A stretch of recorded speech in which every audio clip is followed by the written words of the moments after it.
It's 2024. Happy New Year, everyone.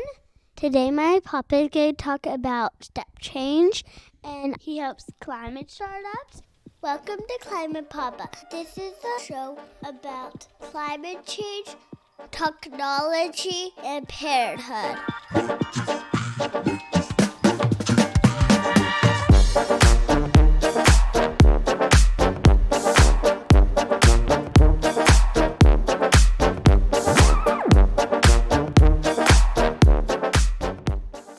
Well, welcome to Climate Papa. This is a show about the intersection of climate change, parenthood, and technology. And I'm Ben Eidelson. I'm an investor based in Seattle, and I'm a papa to two kids, an almost 6-year-old girl and an almost 3-year-old boy. This episode is a bit different than most we've had.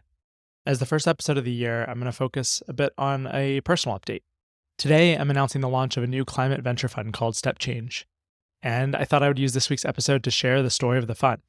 If I'm fully honest, I'm doing this to promote the fund. I want to find prospective investors to join the fund, and I want to meet more startups and founders that we can invest in. I was on the fence about whether or not to put this episode out there, but investing our money, time, and social capital into these startups that I believe are critical to the energy transition and critical to addressing the big elements of our climate crisis, that feels like the best thing I can do right now. That's my toolkit, my hammer, and so I'm going to swing it. So let me start with giving you a little bit of a roadmap of how the episode's going to play out.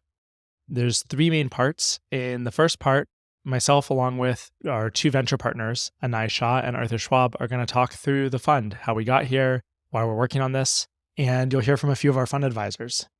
And in the second part, you'll meet the founders from our 4 portfolio companies. They're going to talk all about what they've been building and what they've been looking for in investors. And in the third and final part, you'll hear from a few of our venture collaborators and investors into the fund on why they chose to get involved in Stepchange. Thanks so much for listening today. I'm really excited to get this out in the world and feeling grateful for everything to come in 2024. So let's get started with a conversation with our 2 venture partners, Anai and Arthur. Welcome. Yeah, good to be here. Happy New Year to everyone. My name is Anai. By way of background, I'm a recovering fintech operator coming back to the climate space. I was the 9th employee at a remittances company called Remitly. Did everything from product to run international expansion to growth and marketing, and then spent the last 5 years on the exec team at Tala, which is a global fintech operating across emerging markets, where I was the GM of GMs running strategy and operations across all of our countries. Prior to all that, I helped build an off-grid solar company called D-Light, and I'm excited to see where this chapter takes us. My name is Arthur.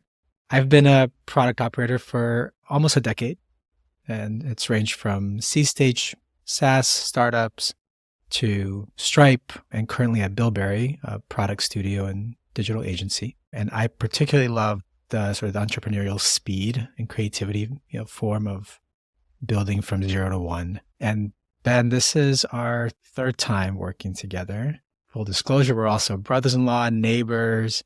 So it's a intentionally multi-faceted relationship. The other thing I'll mention, my spouse Tracy and I, we have 2 kids who are 8 and 6, and they care deeply about climate and humanity and constantly challenging me to spend time on things that matter.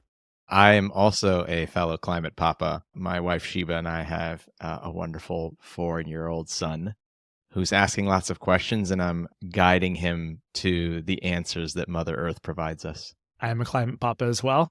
I have a almost 6-year-old daughter and a almost 3-year-old son with Arthur's sister, Anna. My background is I actually studied electrical engineering and applied physics in college, but ended up in a 15-year software product career, oscillating between starting my own companies and product roles at big tech companies.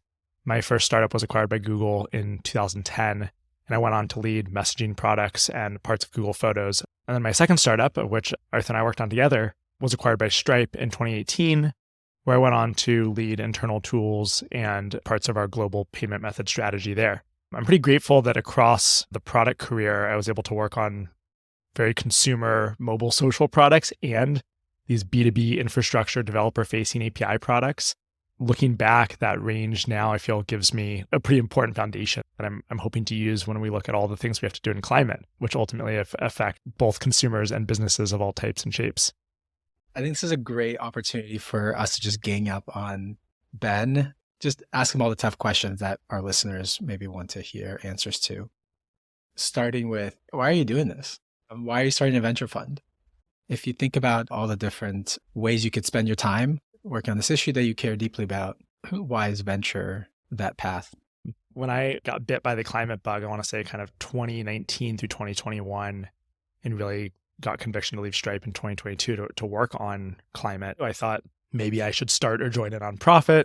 Maybe I should go back to school and study material science and or chemical engineering and work on something more physical. Ultimately, though, the closer I got to a number of the solutions in the market, I started to learn that a lot of what we have wasn't a science problem anymore. That if I wanted to make an impact this decade, I should use the tools that I have available immediately. It's an all hands on deck situation.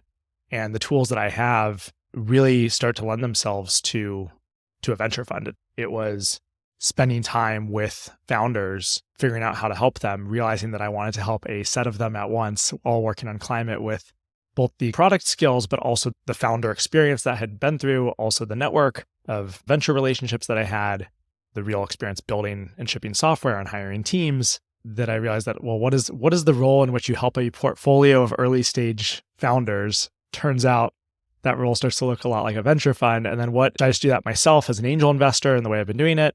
Maybe, but then all of a sudden meeting more and more great people who wanted to hop on that train with me and give me more firepower. And you pretty quickly get to a venture fund of this shape. The size of the fund is pretty unique. I don't spend my time managing people. I spend my time figuring out, which of our advisors can plug in to help this company. How can I help them? Can you unpack a little bit for us? What are we investing in? What's the thesis of Stepchange? Where do we set our boundaries and what are we looking for? So I'd say the core thesis is that most emissions categories, we already have solutions, and it's a matter of, can we deploy those solutions faster? In trying to deploy things faster, we think that software-based products and companies are going to be one of the largest levers that we have to affect the speed of deployment. And then an ecosystem of tools, financial products, and API layers are going to make a huge difference in pushing consumers, businesses, and all kinds of institutions to actually be able to transition faster. And so we lay this out deeply in the guide that we published last summer. I think of it as the spectrum from software that is really design tools and dashboards that really help consumers and businesses understand what they need to do and how to design those systems, to API layers that help people actually get data like their utility data out of their home or take actions on devices, to financing and new fintech products, new marketplaces and ability to connect contractors to actually do the work, and then new software-enabled devices. If you think about some of the leading visible climate companies of today, whether that's Tesla or Nest, these are fundamentally software-enabled devices where so much of that product experience is the software experience, even if we think of them as a hardware product. And so that whole spectrum from design tools and dashboards that are pure software products down to really software-powered enabled devices is an area where both my background and also kind of the larger Stepchange community has amazing network, amazing experience, and amazing insight into makes for a successful product and how we can support founders. So in my mind, we're really well positioned to help founders anywhere in that spectrum, and anywhere from the spectrum of users, from consumers to really deep enterprises, right? That's how I think of kind of the box in which we'd invest. And it's really based on both our ability to understand in diligence, but actually much more impactfully to me is our ability to really meaningfully help the founders with what they're trying to build in the product.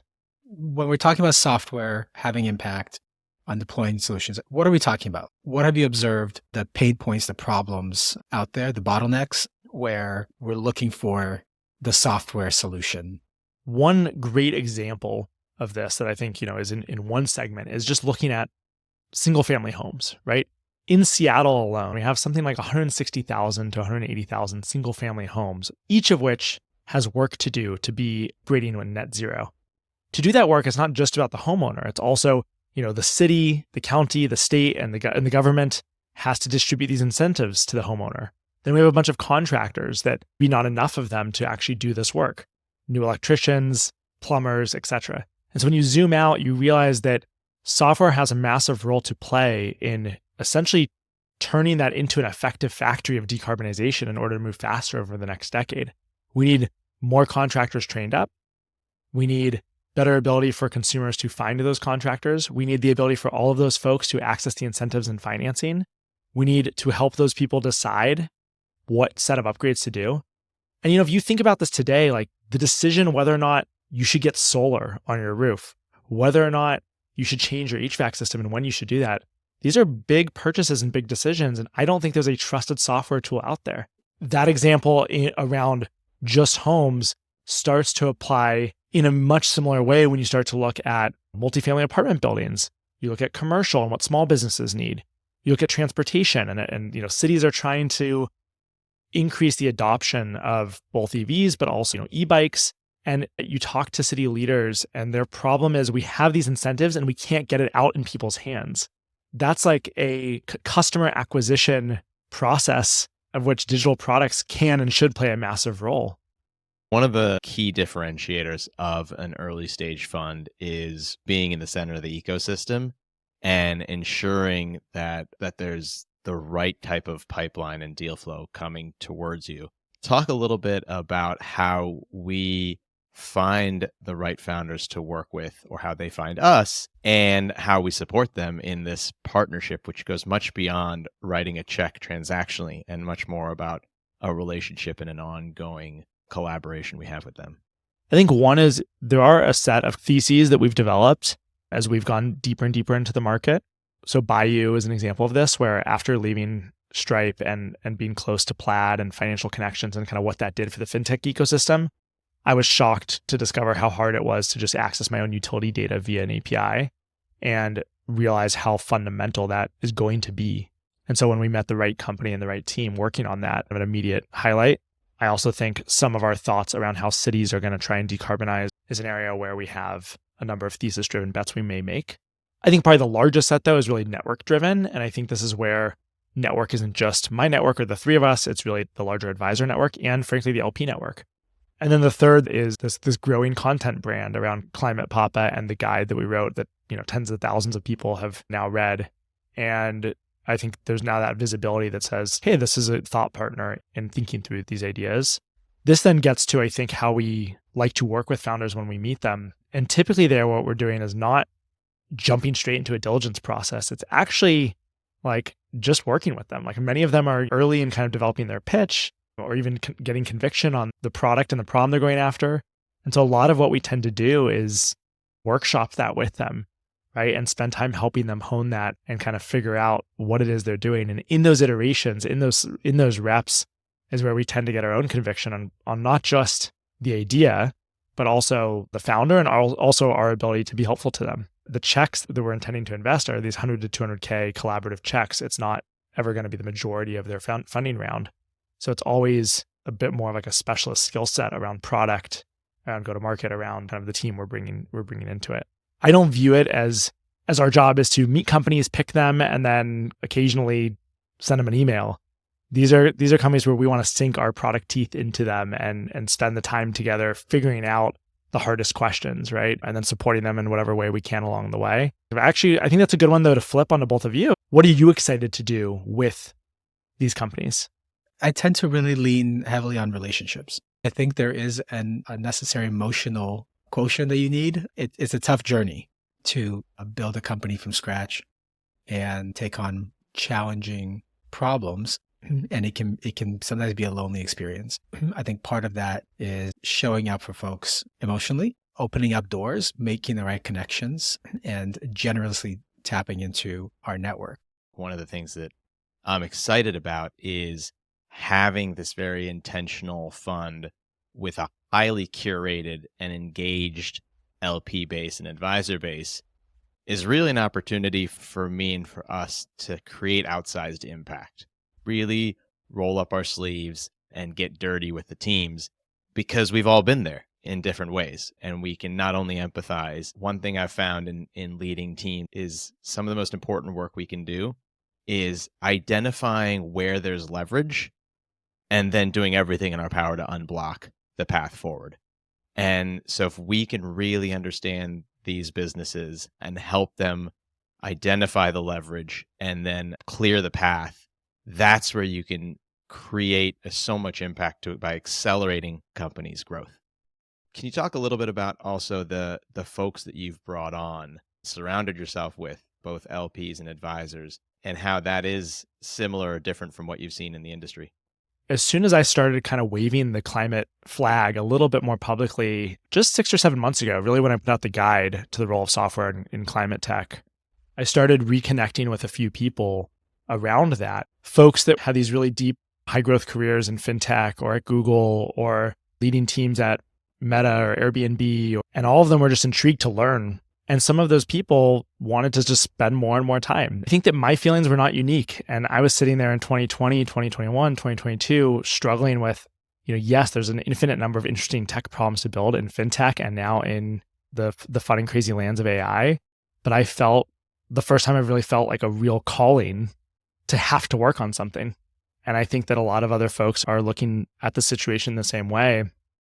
And the way that the fund can be a place to channel their energy, and in the case of many of our LPs, channel their capital towards the slice of it all is, again, I think a unique element of what I'm trying to do with it. I want to go back to why venture for a moment. What do you think the role of philanthropy is in climate? And also, is this an altruistic endeavor for you? We need a lot of different nonprofits working on pushing forward policy, pushing forward additional capital. We need a lot of research grants and universities to focus on climate research. That being said, we're missing a bunch of very capitalistic tools in this transition. And so, no, I don't think of venture as the way to do charity. I think of it as very explicitly the way to find and seed the set of ideas where a small team can quickly scale in a way where the scaling of that deployment is climate impact.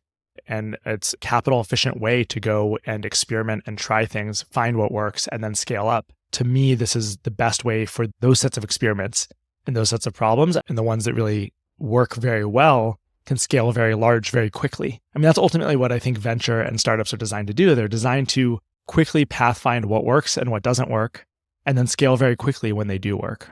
This is here to find the companies that, through very quick, rapid growth, can make, as per our name, a step change impact on climate, and do so where there is a capital flywheel, where the larger these businesses grow and the faster they grow, the more impact they're having, and those things are directly aligned.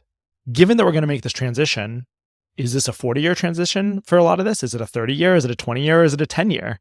And I just want to pull that forward as quickly as possible. I know for a fact that 100 years from now, we're not going to be emitting stuff anymore. I just know that that's the case. It's a question of the path there.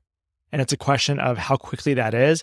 And then it's a question of what our kids experience and what we experience still. Like, we're smoking the 20 packs a day now. Can we cut down to 15 tomorrow? Or can we only cut down to 19? I want to cut down to 15 tomorrow. That's where this slice of venture and the startups that we're working with, I think, are most likely to have the impacts. It's cases where we're ready to do that now.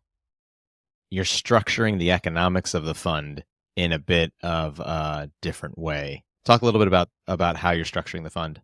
Two things. The first is that I thought a lot about what I'm hoping these investments to do, and I'm not particularly interested in taking capital out of this to fund my current life, as opposed to really reinvesting that all back into the fund and into these investments. I'm taking what is normally the 2% management fees that would pay for salary and healthcare and all those things, and taking the majority that is not the base expenses and reinvesting it back into the fund as additional GP commit. And this is because I think we're going to find some generationally defining companies here. So first of all, if there's another couple of those we could do instead of pulling a salary, we should. And second, it would be one of the most foolish investments I could make to pull capital out now that is going to be hit with what our downstream multiple is. And this fund is not designed to throw off fees as part of its economic structure at all. We're raising a $3 to $5 million fund. And that is on the smallest end where a venture fund can be stood up. And that's again by design in terms of how we want to work with companies and the number of companies we want to work with. Ben, do you think it's worth giving a little bit more background on what it means to be an LP and how it works?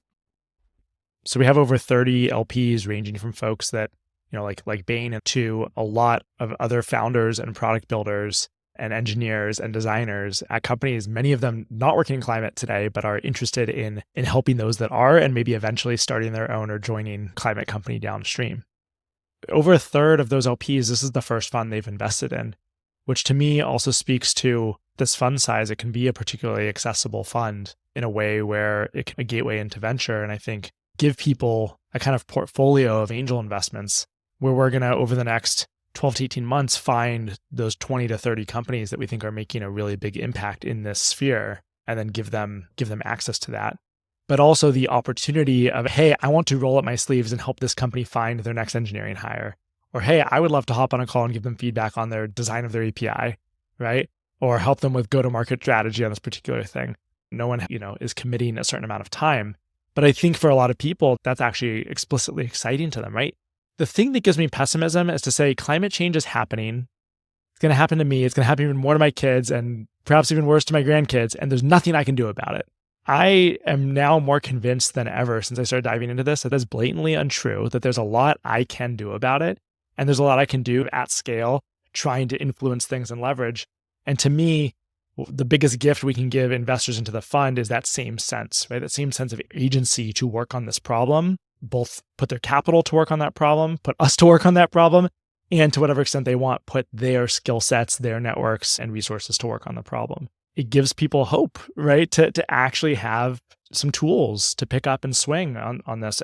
And the reality is, as we've said earlier in the thesis, like we have a lot of the tools we need. We just have to get them out there faster. So very excited to meet people through this journey already, right? The 30 that have come on board. Excited for all that we'll meet over the next coming months as we wrap up the fund. If folks are listening, they're interested and want to reach out, shoot me a note, ben@stepchange.vc, and happy to have a deeper call on any of this then and send over some more materials. Thank you, Arthur and I, for running through the fund and asking me all of the tough questions. So in addition to myself and I and Arthur, we also have some amazing advisors. I'm going to start by introducing Steph. Welcome, Steph. I'm so happy to be here. My name is Steph Hannon. I am a product builder, and I've been in Silicon Valley and building tech for about 20 years. And my focus has always been on consumer web products with a social impact or philanthropic or, in my opinion, good for the world aspect. So things I'm really proud of are working on the early days of Google Transit on Google Maps, bringing Google Maps to countries all over the world that didn't have mapping infrastructure, especially in Africa and the Middle East. Later, I worked at the Hillary campaign. I took my skills into the election arena and built technology around voter activation, fundraising, educating on issues, all sorts of things around the election. And most recently, I ran the COVID response work at Google, which is called exposure notification. What are you most excited about engaging with climate founders on? I'm just so excited for any entrepreneur who wants to turn their attention to this world crisis. And I think people should be working in this space. And I think if we can use our resources and our experience to help mentor, support, encourage, lift up people who care about this and are working on this, I think it's a really important and noble use of time.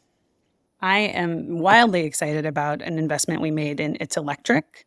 With you, Ben, I met the founders, Tia and Nathan. And I think what's cool about them is they're innovating on the physical design of the unit. They're innovating on the business model. Because I've worked on maps for a long time, I worked on transit, I care so much about the charging infrastructure as a user. I think this team is just really ambitious and they're thinking about it different and they have proof points. I just think it's cool and exciting to be supporting them. There's so many things, Ben, you and I and this team have done that really, I think we can help founders tackle problems faster and iterate faster. I think that's right. And excited for the years to come working on this stuff with you. So thanks for jumping in with both feet. And I just want to say, I meet a lot of people doing what you're trying to do, Ben, and I was super fired up to work with you. I think you put this in your investment note, but you have relentless optimism. And I think that's so important in this space. And I also think you're a product builder and we are product builders. And I think that you're trying to put together a team of people who've been in the shoes of the founders we want to support and amplify and lift up and help succeed. I think that's a really cool thing. So I just want to say thank you for what you're doing. And I'm so excited to be a part of it. Yeah, thank you so much, Steph. Now let's hear from Ari Steinberg. My name's Ari Steinberg.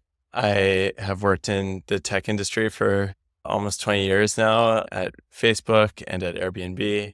I also ran a startup in between the two of those and wound up selling the startup to Airbnb.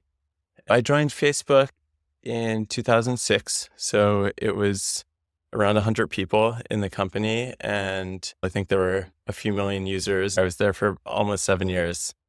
And then in 2010, I opened Facebook's office in Seattle. So a lot of team growth there. And then did a similar thing at Airbnb as well, starting from the ground zero of the Seattle office and building up the team there. What are the sorts of things that you love working with founders on most often? Anything from engineering and product, fundraising, marketing, figuring out how to scale up the team. There's a whole world of hundreds of startups that I'm sure would value your advice. Why are you choosing to spend time in particular as a Stepchange advisor?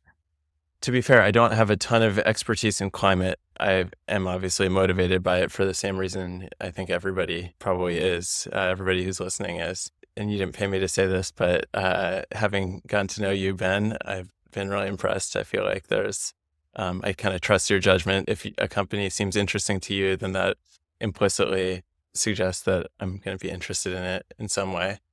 So I think a lot of it's just about like, where do they need help? And if it's something where it feels like this conversation is actually legitimately helping them, then it makes it much more fun for me and more useful to them, obviously. So that's the number one thing. And then, there's clearly some mission alignment here. So that's good as well. The marketplace experience you've had at Airbnb and then the massive kind of end consumer engagement product problems that getting almost every consumer to make a new set of purchases or behavioral changes, it requires, I think, that kind of product and technical scale. I think your input with founders is going to be super well appreciated and impactful. I hope so. Thank you. Thanks so much, Ari. Now let's hear from Ian. Hi, everyone. My name is Ian Wong, and I was the co-founder and CTO of OpenDoor. There, I built the teams, algorithms, and software behind the company. And before that, I was the tech lead for risk and machine learning at Square. What are you most excited for getting involved with Stepchange? Yeah, I'm really excited to hopefully contribute. And I think one of the best ways to solve this problem is through entrepreneurship. I was a founder myself, and I really think that big change can be brought forward by really motivated people who are really capable. And so I'm really excited to help the founders achieve that. Could you give like a sentence or two on what OpenDoor does? Our goal at OpenDoor is to simplify the most complex transaction that people go through in their lives. Like buying and selling a home is super emotional, is super financially involved. I really believe if you decrease the friction in moving, more people will be more embracing of risk and change in their lives. I was struck by, in order to simplify that transaction, you had to take on as a company this like massive iceberg of operational complexity and, the moving of real atoms.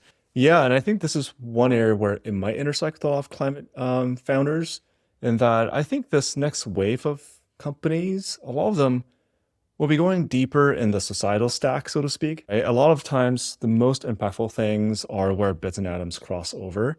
And certainly at OpenDoor, we had to deal with a lot of that. Of course, we had to build really great products and tools, but ultimately, we're talking about a house, right? Like people live in it, we have to inspect it. And these are all things that make the business really hard to build. But ultimately, if you can really nail both the software and the people piece, then you can create like a beautiful, magical experience for people. When you think about your chance to advise companies and meet founders, what kind of in particular are you excited to dig in with those founders on? There are a couple things. First of all, there's just the psychological journey of being a founder.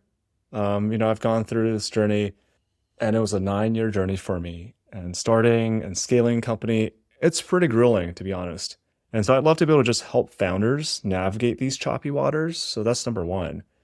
Number two is I'd love to be a sounding board, especially around data and machine learning or AI. I had a previous degree in statistics, and you and I met at Stanford. So like we have a lot of that engineering background.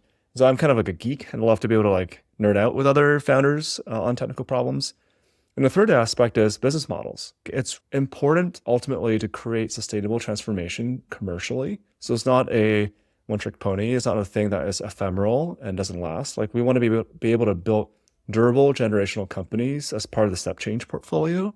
And so I'd love to be able to help founders think through the commercial side as well, and how do we help use technology and operations to build a sustainable business. It's been so lovely to like reconnect and work on all this stuff together now on the other side of, 15 years since we graduated college together. Yeah, that's right. So thank you, Ian. So in addition to Steph, Ari, and Ian, we have Bradley Horowitz. He was a long time 15-year VP of product at Google. and has been a pretty prolific angel investor, invested in Slack and Miro and a bunch of other great companies. We're now going to hop into the Stepchange investment so far. We've invested in 4 companies: It's Electric, Bioenergy, Line Build, and Rhizome Data. And so I'm going to have 4 little mini interviews with each of the founding teams to talk about what they're building. Let's start with It's Electric. Welcome, Tia and Nathan. Hi, Ben. I'll start. My name is Tia Gordon, and I am the co-founder of It's Electric. And you're reaching us today in Brooklyn, New York, where It's Electric is headquartered. It's Electric was founded to solve the largest problems that cities face in the deployment of public electric vehicle charging. And I'll pass it over to Nathan. Yes, I'm Nathan King. I'm the other co-founder of It's Electric. I'm an architect, and I've been working in architecture and construction in New York City for the past couple of decades. And so we really think about EV charging as primarily as sort of an urban design and construction logistics problem that needs to be solved in a different way than what the industry has sort of developed so far. I mean, it seems like everyone's getting their EVs. Like, what's the problem? You're not going to buy a car and then figure out how you're going to charge it 3 months into owning it. 1 year ago, exactly in January of 2023, the White House said, okay, everyone, we need 600,000 more public electric vehicle chargers. And then in June, they came back out with NREL and they said, actually, it's 1.2 million. And Wow. then Bloomberg NEF came out and said, actually, it's 2 million that you need.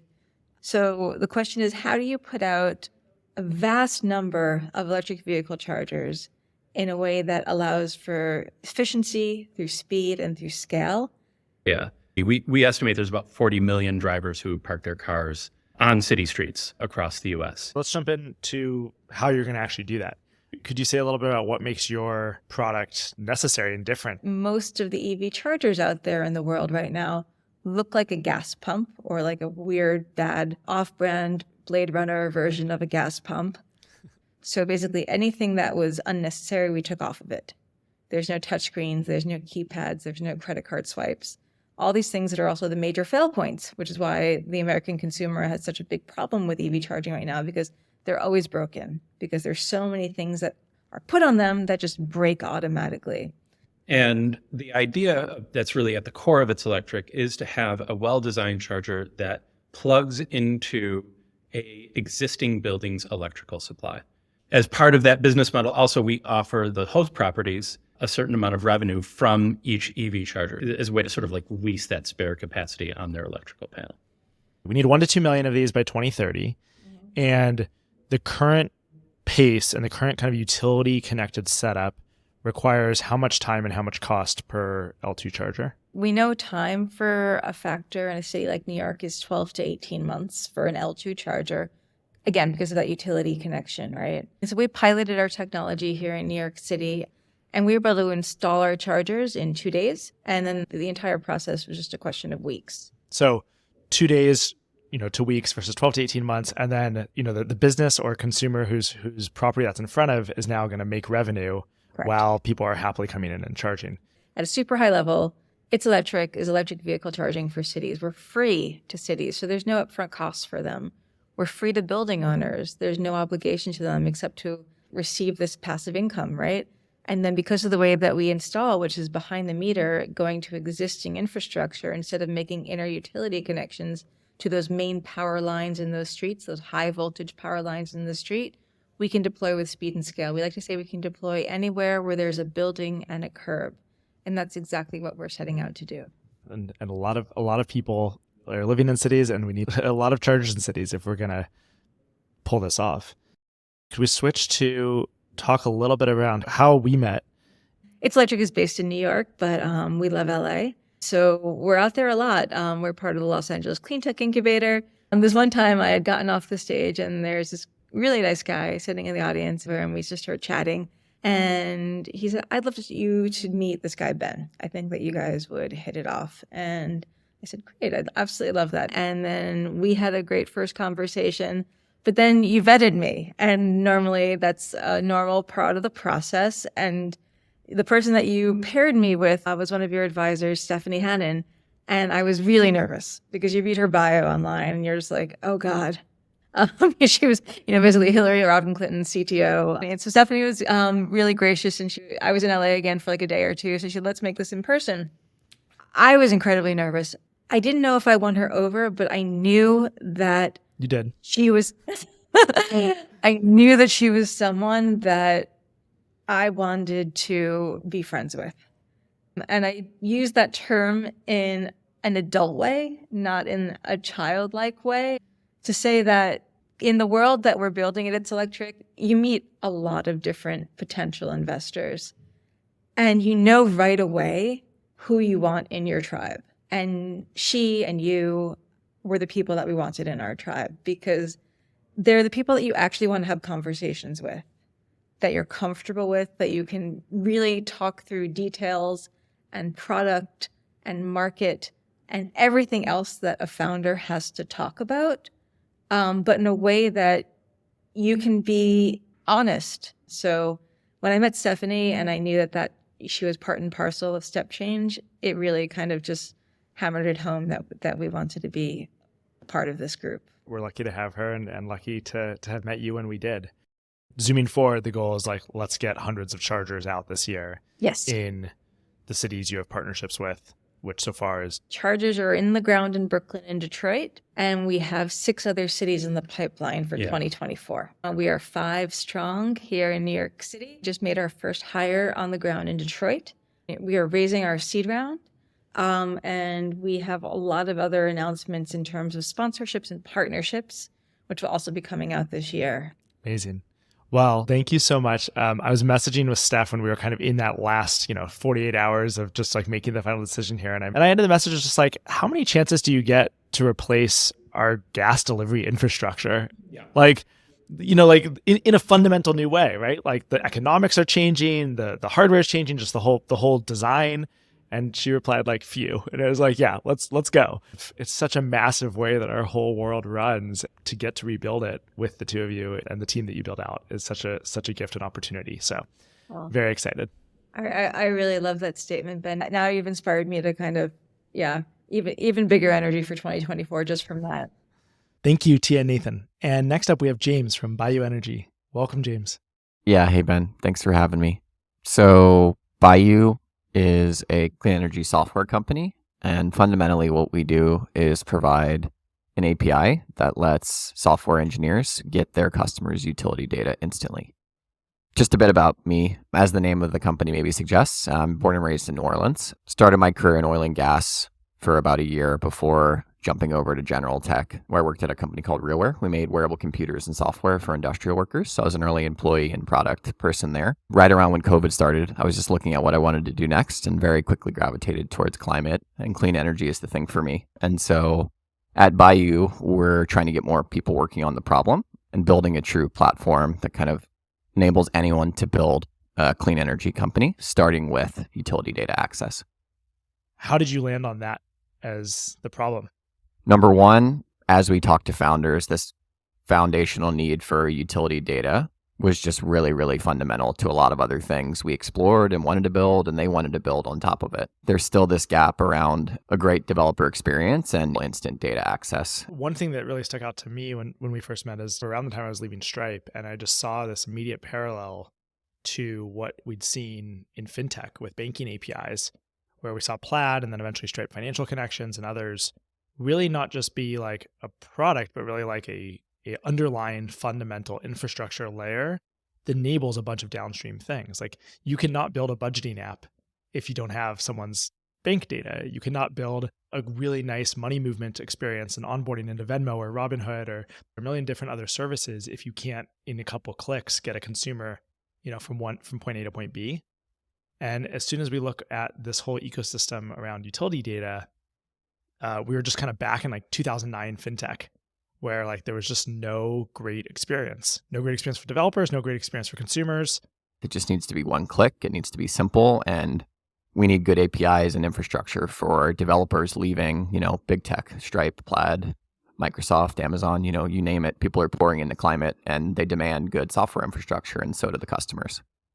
Let's talk about some of the use cases. Yeah, and so we think about things in at least kind of 3 core segments. One is access to clean energy. So we hinted on one, community solar. One click, sign up for solar energy as a subscription and save 10% on your utility bill. That could be rooftop solar, it could be other things, but I think that's a really simple subscription example.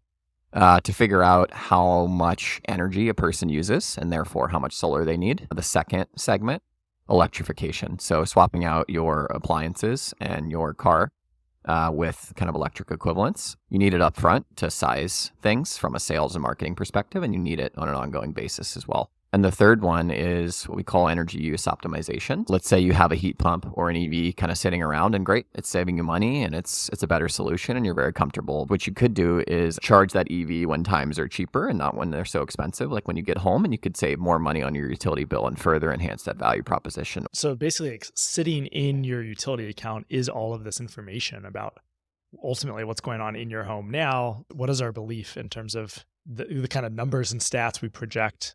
Like, we'll need this data. It's like your energy world is completely changing fundamentally, and all the companies that are going to help you with that journey are going to need your utility data. Like, I think it's extremely unlikely that most, if not all, consumers and businesses don't have 3-4 companies authenticating their utility account over the next 10 years. Yeah. Well, what do you have for sharing on the story of how we met and kind of the ways in which we've worked together since then? Over a series of coffees here and there, we sort of unraveled this nest, and you helped guide us to where we're at now. You know, like, for sure we had real customers and an idea and had built some product, but earlier on, right, you're just trying to navigate the maze of what you could do given all the options. And you were just super helpful with that, going from an idea and some customers and some product to, all right, this is our big macro idea, you know, Plaid for utility data that we're going after, and here's like the right beachhead segment and the right positioning, and how do we launch that? I can't speak enough to how helpful you've been. Thank you. It's been really fun to work with you on this. I think it's such a fundamental piece to solve, so I'm grateful for the opportunity to work on it. I think it's so important. As we look at next year, what are you excited about for Bayou and for you in 2024? We're going to do instant utility data for 80 to 90% of the US by the end of the year. Like, that's our goal. We're at about 30% now. And so I think it's very clear that that's a thing that at least the segment we're going after, kind of earlier stage software developers, like, they want that and the market wants that. And so I'm incredibly excited to work up every day and make that a reality. We're looking for founding engineers to help us deliver on a lot of that product for our early customers. And if you're an investor who's interested in what we're building and looking to potentially help capitalize that, we are looking for early partners in addition to Ben and Stepchange to build out the team and capitalize on a lot of the growth that we are seeing in the market and already experiencing. Well, I'm very excited for Bayou in 2024. So thank you, James. Thank you, Joris and team for doing what you're doing. And next up, we have Dasha and Steph from the Line Build team. They're going to share their whole company story, but they're mid-pivot. So I want to thank them for being extra vulnerable as founders at this moment. I can kick us off. I'm Dasha. I come from a background of being a product manager in primarily the risk and payment space. So, Ben, obviously you and I met working together at Stripe, but really have spent most of the last 10 years thinking about how do we take payments safely on the internet, and really wanted to transition into the climate space. And Steph and I worked together at Airbnb back in the day. And so she and I started talking about this about a year ago.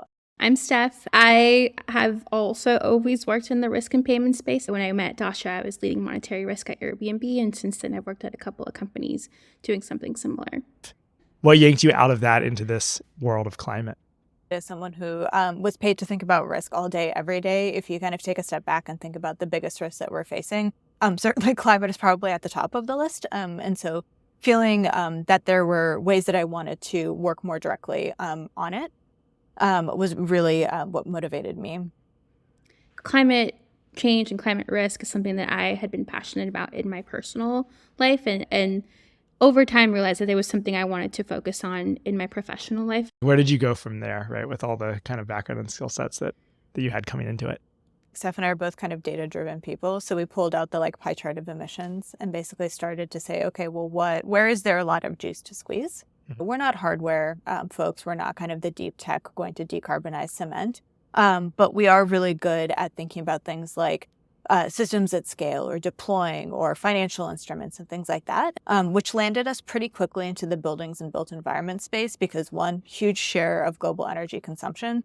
And then two, a lot of the technology, right? You know, the heat pumps, the insulation, et cetera, has already been created. So we were like, well, why isn't this happening faster? What can we do to accelerate it? We really wanted to just do a lot of user research. And so our first goal was to try to talk to 100 people in 3 weeks. We ended up talking to about 200 people in 4 weeks. So depending on how you slice that OKR, we either achieved it or didn't. We just were starting to ask what were the hair on fire type problems and then kind of narrowing in from there. And speaking with all these folks, it was clear that the technology was out there, right? There was these amazing heat pumps and hot water heaters, but there was adoption was the problem. Like, how do we get people to adopt it? Cost was the biggest barrier for folks. We knew the IRA was coming. There was already funding coming through the utilities, cities. So there was money flowing through. How do we connect homeowners to this funding that's available in order to make building decarbonization more affordable for them? If we can make the project, cheaper for the homeowner, then they're more likely to do it. The overarching thing that we found was we could provide a really great user experience for identifying the incentives. We could have some control over the application, but then once that application was handed over to the program administrator, that's where we lost control, and that's where most of the friction was happening. And so we ended up as essentially the messenger between the program administrator and our customer. And they look to us, right? If that user experience is poor, they look to us, but we don't have control over that experience once that application is sent over to that program administrator. Oh yeah, that sounds messy. So once you hit that point, it sounds like you kind of realized that the product wasn't going to work anymore. How did it feel to come to that realization? It took us a moment, I think, to grieve that concept, because we had some traction, right? We had customers. We were working with one of the largest distributors in the US. From different angles, it looked like it was working. And so we had to come to terms with the fact that we weren't building a product that we were going to be proud of. And so that took us a moment. And then just to say, okay, we're going to shut things down. Where do we go from there? Luckily, we had a conference scheduled to go to that focused on renewable energy. And so it sort of got us excited again about what we could be doing in a different side of the space. And that's sort of where we've been for the last couple of weeks. Yeah, and I think one of the biggest things that has informed our process since doing that is I think we did a really great job of user discovery early on and talking to a lot of folks, but we missed on a couple of critical questions that we're really orienting ourselves around now, including things like, for example, willingness to pay. We're doing a lot of stakeholder discovery and have figured out how to ask some of the right questions, but we haven't quite nailed out the exact, here is the thing that we feel really confident about. So a little bit of a stay tuned. How do you think about the fintech to climate world kind of career transition for folks, right? If someone's listening, maybe some of our past colleagues at Stripe and Plaid and Airbnb. As far as skill set, it's transferable. You can use whatever skill set you have will benefit the industry some way, somehow. In general, if you've built high performance systems or have talked to APIs, regardless of the skill set, I think there's a lot of transferability here. Before we wrap up, curious if you're up for sharing a story of working with the Stepchange crew. Yeah, I think one of the things that we found, most beneficial is folks that can help pattern match and can help ask some of those critical questions to shortcut the learnings. I think that is what we found really valuable. And so I think that sometimes, I know, Ben, we've just jumped on the phone with you to just be let us walk you through what we think and then have you ask a lot of questions to make sure we have real clarity of thought, because it's easy to be in your own bubble. So I think that that's been, tremendously useful. Thank you so much, Dasha and Steph. I'm really excited to see where you land next. And last up, we have Mish from Rhizome Data. Sure thing, Ben, and thanks for having me. So my name's Mish Thadani. I'm the CEO of Rhizome. And I've been in the energy sector for 12 years and done everything from utility scale wind and solar development, getting down into distributed energy resources and how to build those at scale and what policies and regulations need to change. So I dealt a lot with state and federal regulatory and legislative bodies on scaling those types of technologies. And then coming to Rhizome after getting really very interested in the artificial intelligence space and how utilities themselves as being one of the backbones of society. And of course, if we're going to fight this climate battle, then we need to be working directly with utilities, but how they're transforming digitally to really enable that clean energy transition and also help increase the reliability and resilience of the system in the process. And I found a really big gap in how utilities are planning for climate change from a resilience standpoint.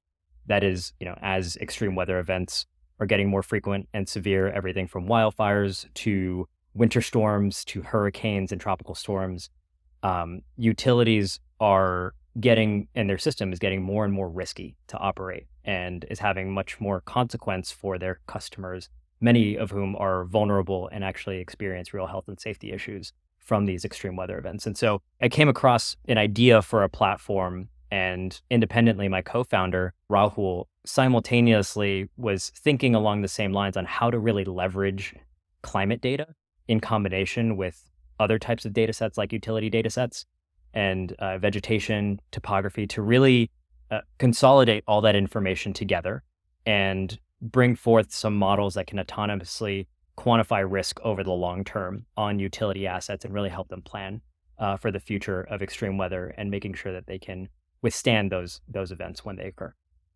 It seems like if we don't invest tremendously, we're going to just have to get used to a lot more outages, which is deeply problematic even with our current load. But then if we think about how going forward our transportation is going to be based on the grid, our ability to heat and cool our homes is increasingly based on the grid. It's kind of like a double hit from that perspective. So we've gone decades underinvesting in the grid and therefore are more susceptible to power outages when any sort of mild weather event occurs. You're here as a startup trying to sell a platform to utilities, Yep. but ultimately you're at the whim of kind of the incentives in the system. Why all of a sudden might the incentives be changing there? The way to really do that is to give utilities vehicles for investing and financing in projects that reinforce the grid. And the federal government has taken a lot of leadership with regard to this in passing the infrastructure bill, funneling $11 billion directly to electric utilities for grid resilience purposes. And then, of course, get more reporting from the utility, get more data. And of course, we're very much interested in data as being an AI company working in this space. We have been validating our models with some of our early utility customers and basically starting to generate the correlations and the patterns, and even sometimes can build a causal model around some climate hazard and the probability that a utility asset will fail as a result of that hazard. And so what we're trying to do right now with our early customers is validate those models and see if we can get high fidelity enough models to be predictive in how a utility prioritizes their investments. I think when we first met, I was like, this is a really interesting space to me, but I know relatively nothing when it comes to the customer set. I'm the opposite of career from you in terms of background and, not coming from the energy world. Why work with us? First of all, I think it's worth giving a major shout out to Adam Bezvanik at Looking Glass Capital, who is our lead investor who introduced us. And I got into the software space about a little less than 5 years ago, right? I had a pure play energy background. And there's a lot that I still have to learn about how to scale a software company, how to make sure all the pieces fit together. And having folks like yourself who've spent their entire career in tech, we are building a product at the end of the day where the product resources that are going into that roadmap are both from me with the utility experience and my co-founder Rahul with an extremely strong, deep technical experience, but we don't have a core product function today. So what I really look forward to, and I think this will probably resonate with you, is that the three of us combined can come up with at least even a smattering of a product org. I think that's right. And I'm excited about that. And there's just a lot to unpack and do. And you're one of those enterprise products where your customers are just going to be hungry for more and more and more. Last question, because I think you're being humble about this. When a lot of people say like working with pilot customers, doing discovery, they assume that it's a pre-revenue business. Does Rhizome have any revenue? We sure do. We have been able to show that we can work with utilities effectively and provide them with some near-term value, basically bring them insights that they've never seen before related to extreme weather and their impacts on the grid. And yes, and we have even been able to skip some of our, what we thought would be kind of this entire pilot period, right, where we just pilot with, say, several utilities, and then we start selling, actual SaaS contracts on a multi-year basis. I'm very proud to say have started working the full-scale software deployment on a major utility in the South that is really mostly due to the fact that both Rahul and I have the experiences that we have. It's very impressive. And as both an investor and someone who started a SaaS business before, shortly after you closed your pre-seed, you have more revenue than many people ever achieve in their startup. So congratulations to you guys on most importantly, building something that customers actually really want that is really impactful. Thanks. I appreciate that. And, it's mostly due to the fact that we really care about this issue. And I think utilities get a lot of rap for not doing enough, right, in decarbonization, not doing enough to invest in innovation. But ultimately, if you understand their pain points and you can come to them with solutions that fit their mold, then that's where you start to make real progress. Thanks, Mish. Well, that was 4 of the companies that we've been working with since Stepchange got started just a couple months ago. And we have a couple of other collaborations that we're not quite ready to announce just yet. For the last part of the episode, I have a couple of conversations with other venture collaborators and a couple of folks that have invested in the fund to give you their perspective on what we're up to. And then we'll close out. To start, let me welcome Aref from Bain Capital Ventures. Sure. My name is Arif. I'm a partner at Bain Capital Ventures and focused on investing in early stage tech companies. So I'm originally from Pakistan. I grew up in England. I moved to Silicon Valley to be an entrepreneur and started 2 software companies over a 10-year period that worked out reasonably well. And then I became an investor, first at Sequoia and now in Bain. And I've been watching climate for a long time. Initially felt, in the 2000s, 2010s even, while always urgent as a need, it wasn't suited to venture investment because of the nature of the projects that climate demanded, the capital requirements, the financing needs, the types of companies. But I feel that's changed in the past few years. The types of opportunities are ones where venture capital is now, I feel, the right way of supporting those businesses, whereas before it was not. And is it something particular kind of in the underlying technology landscape that you think has shifted, or? So what's not different is the urgent need. We're emitting 40 to 50 gigatons of carbon a year. We need to get to zero by mid-century, if not sooner. And mitigation technologies have progressed significantly such that today, I think technology is available to mitigate 60 to 70%, maybe more, of all the carbon that we're putting into the atmosphere. That technology exists today. So that's what's different. What hasn't happened is all that technology has not been rolled out into the real world and people are not using it. And the friction involved is significant, but that's where technology can really help. And that's really the big opportunity, I think, for venture capital, is to enable the deployment and the rollout of what exists already. Could you say a little bit more about what the strategy is with investing in funds? We want to support the ecosystem.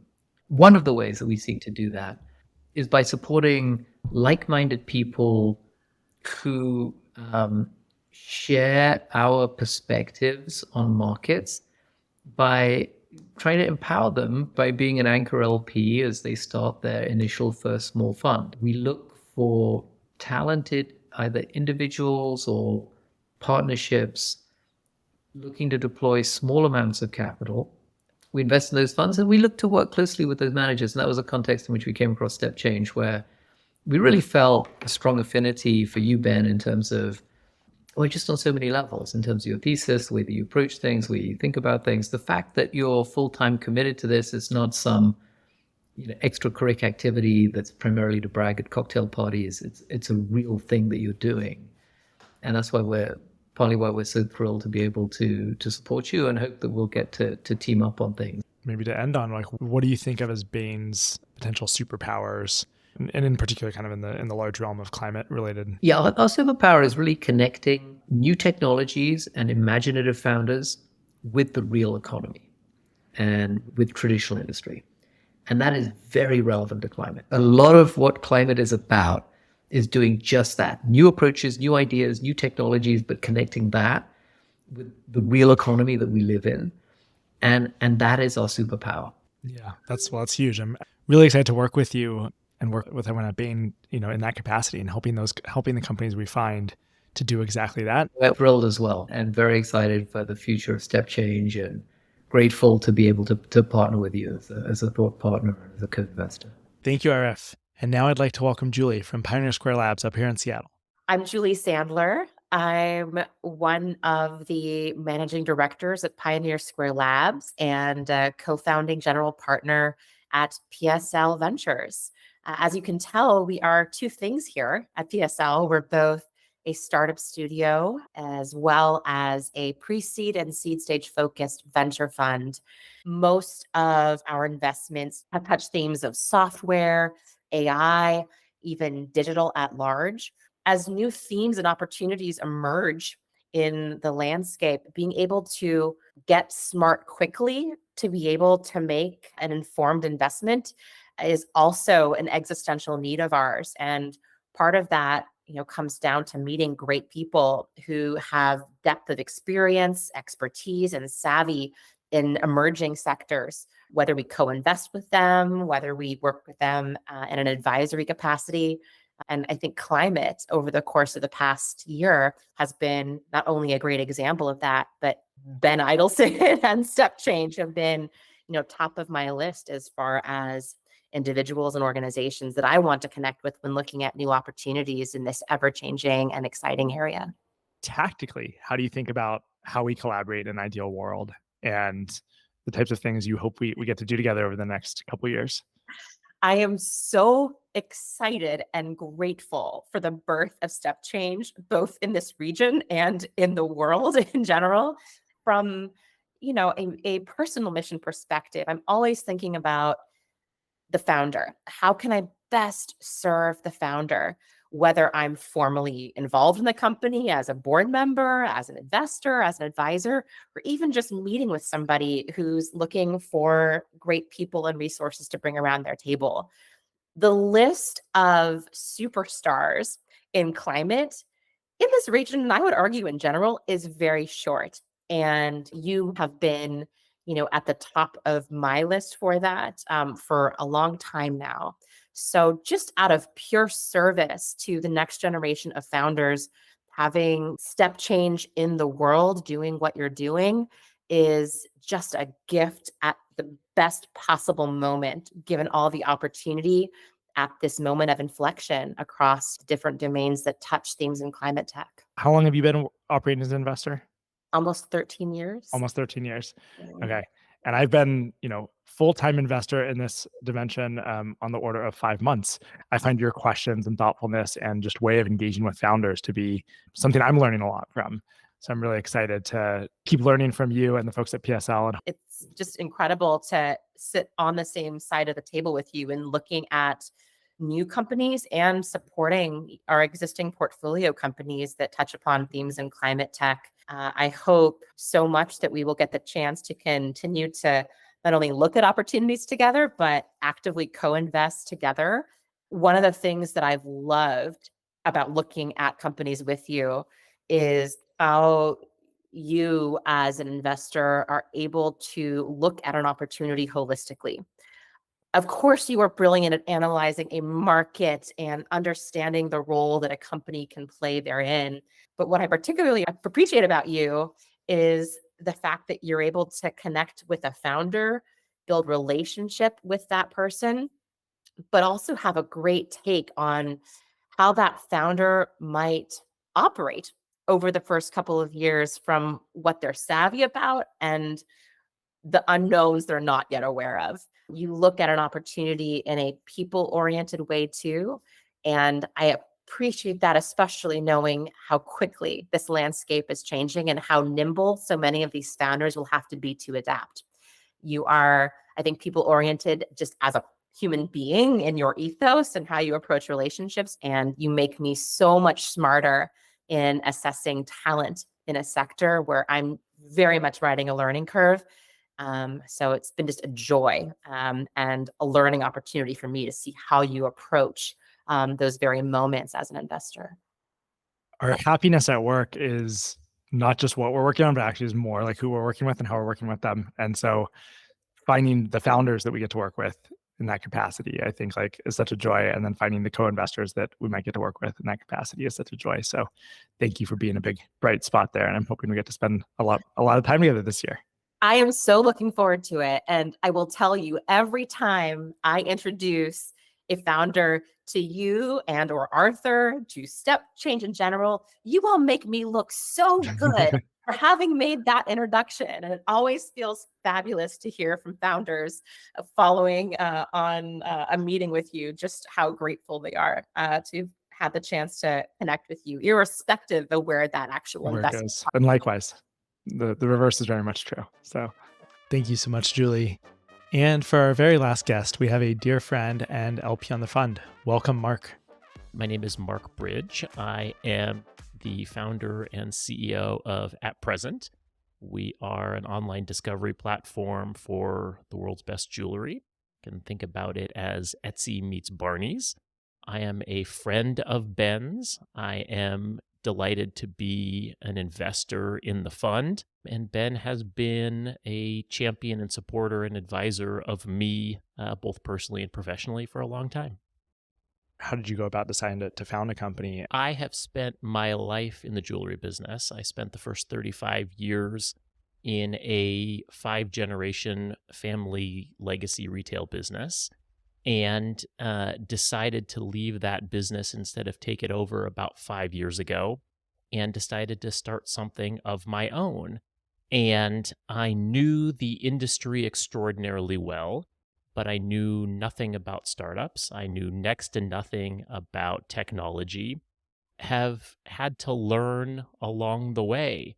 I had the great pleasure of meeting Ben early in that journey, and he has been a little bit of my guru as we have built on what are we aiming for at each juncture, what kinds of things to pay great attention to, what kinds of things to ignore entirely.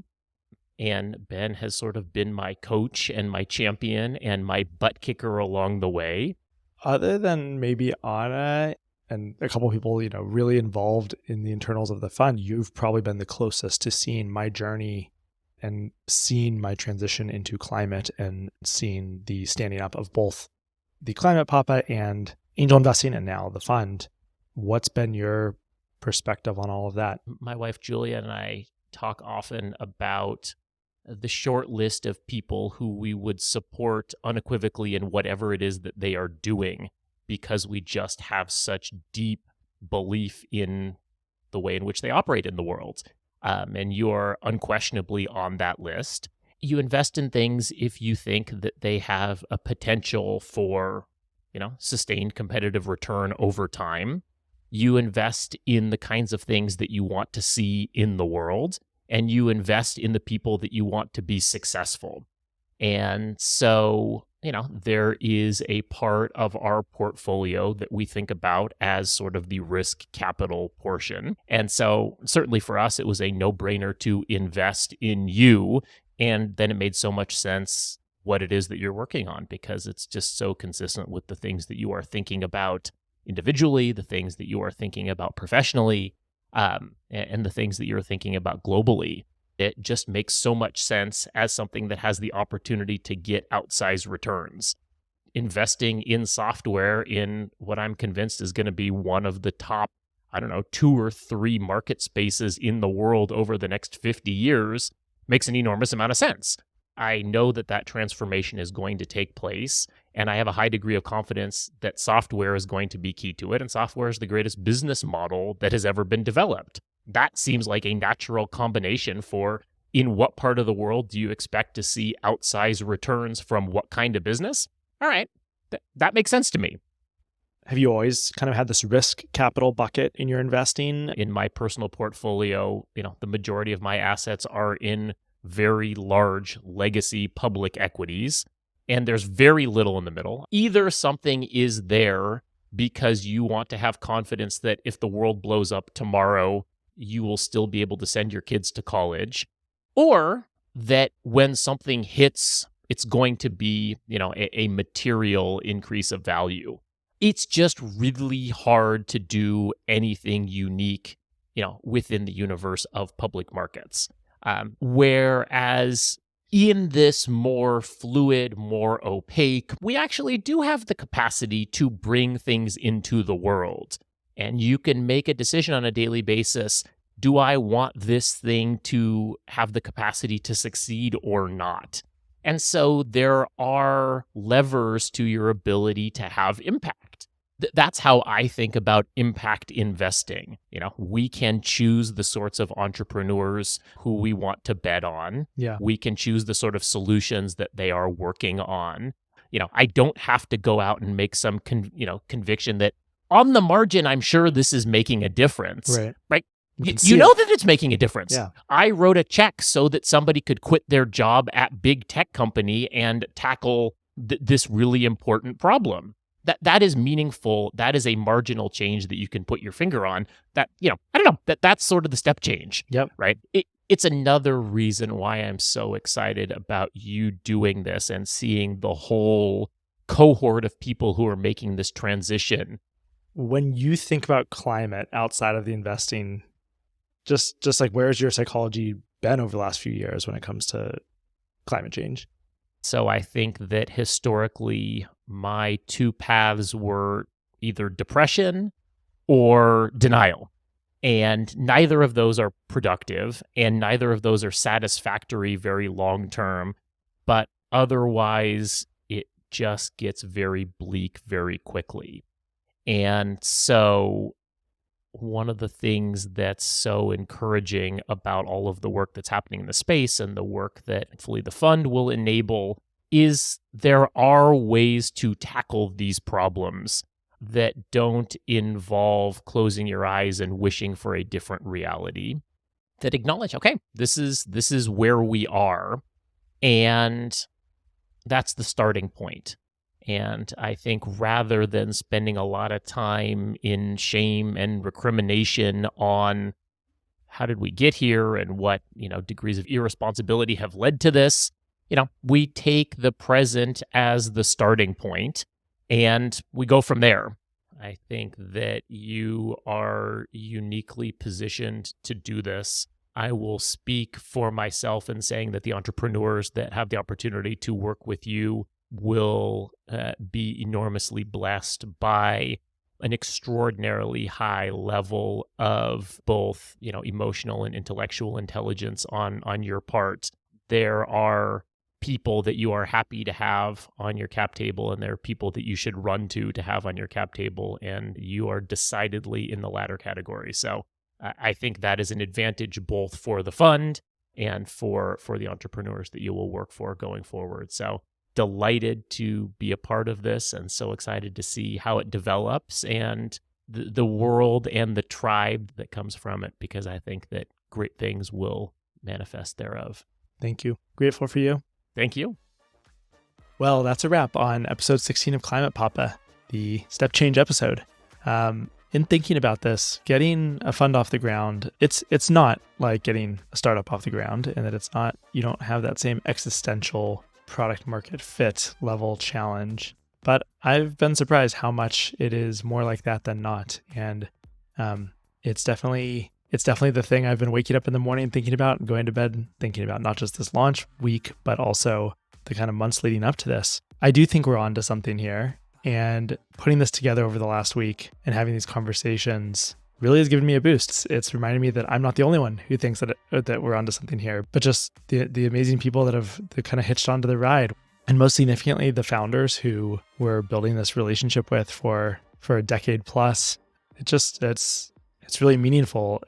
It feels like the beginning of something really, really special. And I'm grateful to anyone that's listened this far, and grateful to everyone who showed up to help me get this train going. And like we said earlier in the conversation, if something here was of interest to you, either if you're founding a company and you think based on what you heard, we might be a fit, we'd love to meet. And we're also on track to close the fund pretty soon. So if this really struck a chord with you and you want to talk more, please do shoot me a note. It's just ben@stepchange.vc. And as always, our theme music is the Bulk and Bump remix of Mellow Kind of Hype, a song by Lazy Syrup Orchestra and Slink. It is our podcast tradition to have them take us out. On we go like...